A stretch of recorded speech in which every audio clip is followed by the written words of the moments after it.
Halo kalian semua, selamat datang di channel singkat padat. Bagaimana kabar kalian semua? Mimin harap kalian semua baik-baik saja. Dan pada video kali ini kita akan melanjutkan pembahasan konten spoiler dari serial Donghua Martial Immortal season ketiga part ke-41. Dan langsung saja kita masuk ke pembahasan cerita terbarunya. Cerita ini berlanjut setelah cerita sebelumnya. Ye Chen telah menyelamatkan Kaisar Pedang. Kaisar Pedang berniat memberikan hadiah kepada Ye Chen sebagai ucapan terima kasih kepada Ye Chen karena telah menyelamatkan nyawanya, yang dimana hadiah tersebut merupakan sebuah metode rahasia pedang. Ye Chen sangat berterima kasih atas hadiah teknik yang akan diberikan oleh Kaisar Pedang. Lalu Kaisar Pedang pun mengajak kepada Ye Chen untuk segera keluar. Kakek Zuk pun mengajak yang lainnya untuk menonton Kaisar Pedang dan juga Ye Chen. Setelah mereka berada di luar, Ye Chen berniat untuk mengkopi teknik dari Kaisar Pedang menggunakan mata immortalnya. Setelah itu pun sang Kaisar Pedang menunjukkan tekniknya kepada Ye Chen. Tetapi teknik yang dikeluarkan oleh Kaisar Pedang ternyata merupakan teknik dari tebasan Bah Huang, yang dimana teknik itu sendiri sebenarnya telah dikuasai oleh Ye Chen.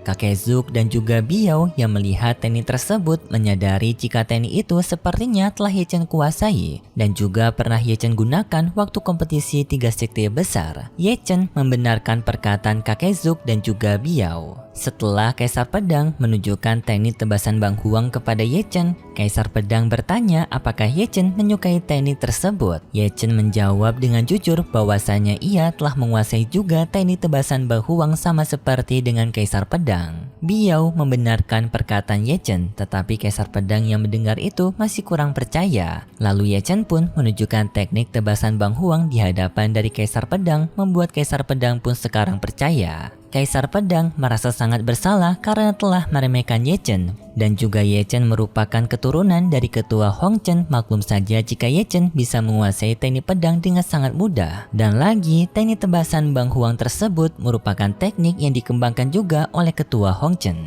Kaisar Pedang sekarang sadar bahwasanya Ye Chen sepertinya tidak membutuhkan teknik darinya, karena setiap teknik yang dimiliki oleh Kaisar Pedang kemungkinan juga telah dikuasai oleh Ye Chen. Jadi sepertinya akan percuma saja jika ia menunjukkan teknik yang ia miliki kepada Ye Chen. Kakek Zuk, Bibik Fuling, dan juga Master Dugu merasa sangat kagum kepada Ye Chen karena tak menyangka jika Ye Chen akan memiliki latar belakang yang sangat kuat. Maklum sekali jika orang seperti ini bisa menguasai istana Yan Huang. Ye Chen pun mengajak kepada Kaisar Pedang untuk merayakan saja atas terbangunnya kembali dari Kaisar Pedang tanpa harus memberikan imbalan kepada Ye Chen. Kaisar Pedang yang mendengar itu setuju dengan perkataan Ye Chen. Di saat mereka yang sedang berpesta, Master Dugu bertanya kepada Kaisar Pedang apa yang terjadi pada Kaisar Pedang waktu kejadian 100 tahun yang lalu mengakibatkan Kaisar Pedang tidak tersadarkan diri. Kaisar Pedang bercerita bahwasanya ia waktu itu pergi ke lembah Nether. Kakek Zuk penasaran kenapa Kaisar Pedang pergi ke lembah Nether yang padahal lembah Nether merupakan salah satu tempat terlarang dari daerah Dachu. Kaisar Pedang menjawab kalau ia sebenarnya waktu itu masih belum mengetahui tempat terlarang dari lembah Nether. Namun di sana Kaisar Pedang menemukan sebuah kekuatan misterius yang berada di dalam lembah Nether. Yang waktu itu Kaisar Pedang menemukan sebuah kekuatan domain yang tak dikenal, yang bahkan aura dari kekuatan domain itu jika dihirup oleh dirinya membuat dirinya telah menerobos ke ranah dari Heavenly Kuashi. Kakek Zuk dan juga Ye Chen yang mendengar itu pun sangat kaget betapa khasiatnya domain itu sampai bisa membentuk ranah seseorang ke ranah dari Heavenly Kuashi. Kaisar Pedang menjawab sayangnya keberuntungan itu tidak bisa diraih dengan mudah karena lembah Nether merupakan tempat yang sangat berbahaya. Mereka bisa saja mati di dalam lembah Nether itu sebelum mereka bisa menerobos ke ranah dari Heavenly Kuashi.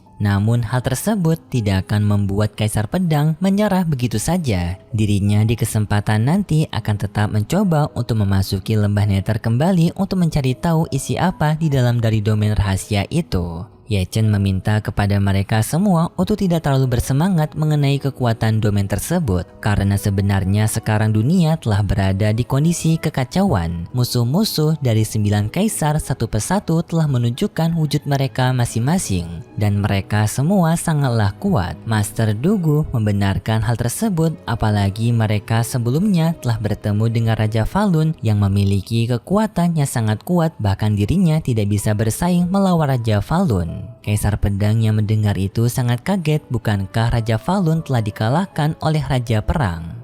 Ye Chen menjelaskan bahwasannya Raja Falun kemungkinan telah memasukkan kematiannya dengan sengaja ia lakukan untuk mengumpulkan kekuatannya kembali. Dan sekarang Raja Falun berada di Sekte Zhengyang dengan ia yang masih memegang banyak pasukan mayat hidup dari para kultivator kuat sebelumnya. Kaisar Pedang yang mendengar itu sangat penasaran dengan Raja Falun. Dirinya ingin mengetes bagaimana kekuatan dari Raja Falun sekarang. Ye Chen memberikan tawaran kepada Kaisar Pedang jika Kaisar Pedang berniat ingin bertemu dengan Raja Falun, maka Kaisar Pedang bisa ikut bersama Ye Chen untuk melakukan pertempuran melawan Sekte Zhengyang. Karena dalam beberapa hari ke depan, Ye Chen akan memulai pertempuran melawan Sekte Zhengyang. Ye Chen akan sangat berterima kasih jika Kaisar Pedang mau membantu dirinya melawan Raja Falun. Apalagi kekuatan dari Raja Falun hanya bisa bersaing melawan seseorang sekuat Kaisar Pedang juga. Kaisar Pedang menerima permintaan Ye Chen, tetapi Kaisar Pedang meminta izin kepada Ye Chen untuk memberikan dirinya waktu beristirahat. Walaupun Kaisar Pedang sekarang telah siuman, tetapi Kaisar Pedang masih belum berada di kondisi maksimalnya. Jadi Kaisar Pedang masih menunggu waktu untuk dirinya bisa kembali pulih.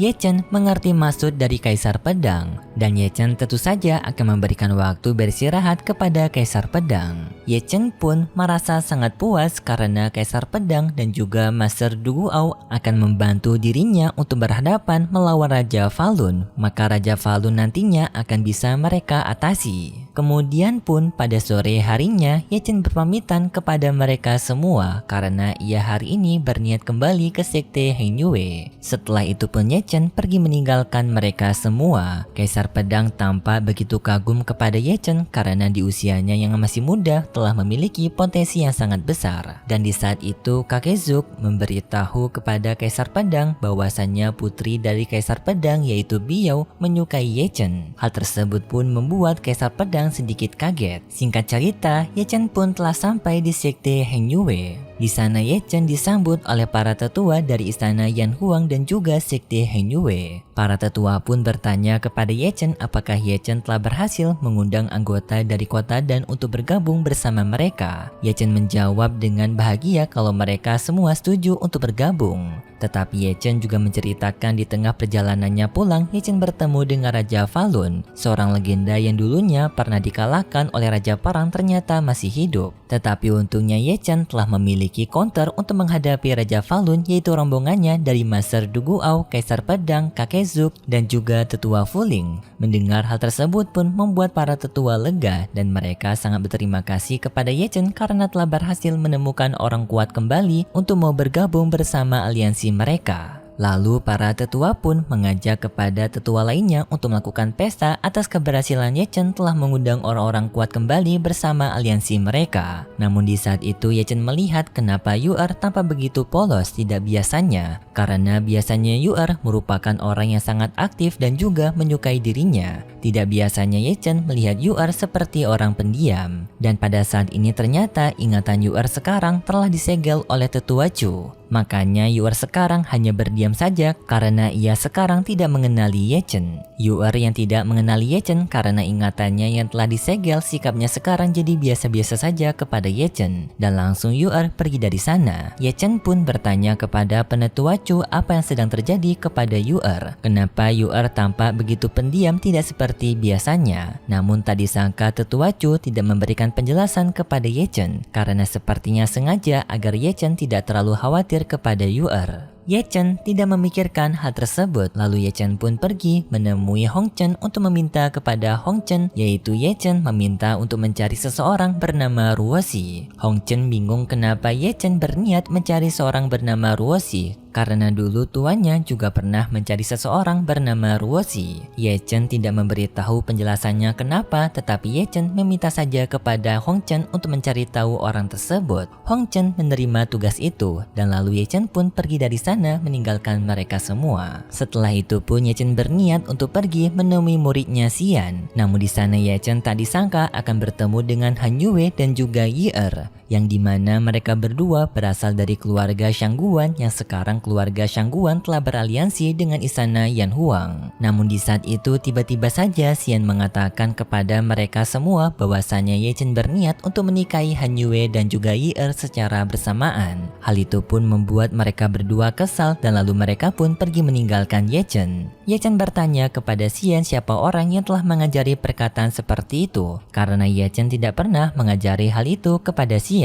Xian menjawab bahwasanya orang yang telah mengajari itu adalah Xiong karena katanya Shoer sangat wajar sekali jika seorang kaisar memiliki 4 selir ataupun lebih. Ye Chen pun kesal kepada Shoer dan Ye Chen menyuruh kepada Xian untuk tidak lagi bertemu dengan Shoer karena Shoer hanya akan memberikan ajaran sesat kepada Xian. Namun Xian tidak setuju karena Shoer telah beberapa kali memberikan teknik berharga kepada dirinya. Tetapi Ye Chen sebagai masternya malah jarang sekali memberikan teknik ataupun mengajarinya bela diri. Hal ini pun membuat Xian kesal kepada Ye Chen. Ye Chen pun memberikan sedikit kesempatan kepada Xian untuk menunjukkan kemampuannya kepada Ye Chen dengan Ye Chen menyuruh kepada Xian untuk menyerang dirinya. Dalam pertarungan itu Ye Chen dan juga Xian saling bertarung satu sama lain, yang dimana Xian menggunakan setiap teknik yang telah ia dapatkan dari Ye Chen dan juga senior Xiong dengan adanya beberapa teknik seperti ribuan pedang menghadap raja dan juga teknik ilusi. Tetapi semua teknik yang dikeluarkan oleh Xian sama sekali tidak bekerja kepada Ye Chen karena Ye Chen yang bisa menangkis semua teknik itu apalagi ia tahu cara untuk mengouternya. Namun di tengah pertarungan tiba-tiba saja Xian menggunakan kekuatan dari garis keturunan tubuhnya dengan disebut teknik sebagai tubuh Dharma. Hal ini pun membuat Ye Chen kaget karena ia tidak tahu jika Xian telah mempelajari teknik tubuh sucinya. Naga Tegu menjelaskan kepada Ye Chen bahwasanya Xian memang memiliki kekuatan tubuh suci yang langka. Untuk sekarang mungkin teknik itu tidak akan berbahaya kepada Ye Chen, tetapi jika mereka berdua berada di ranah yang sama, maka teknik itu akan membuat Ye Chen menderita. Dan bahkan di masa depan nanti, Naga Tegu memiliki firasat yang sangat matang bahwasanya Xian akan tumbuh menjadi lebih kuat daripada Ye Chen sendiri.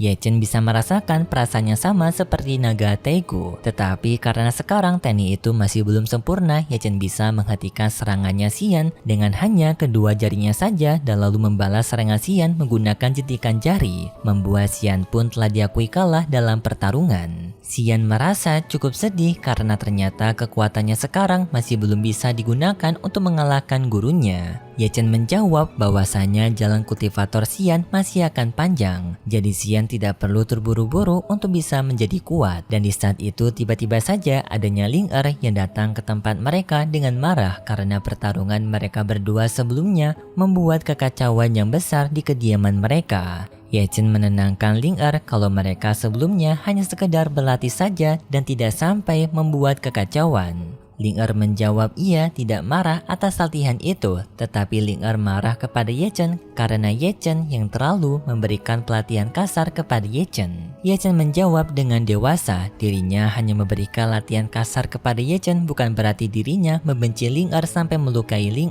Semua latihan yang ia berikan kepada Ling tentu saja untuk membantu mengembangkan Ling dan Ye Chen sama sekali tidak memiliki niatan untuk memberikan luka kepada Ling.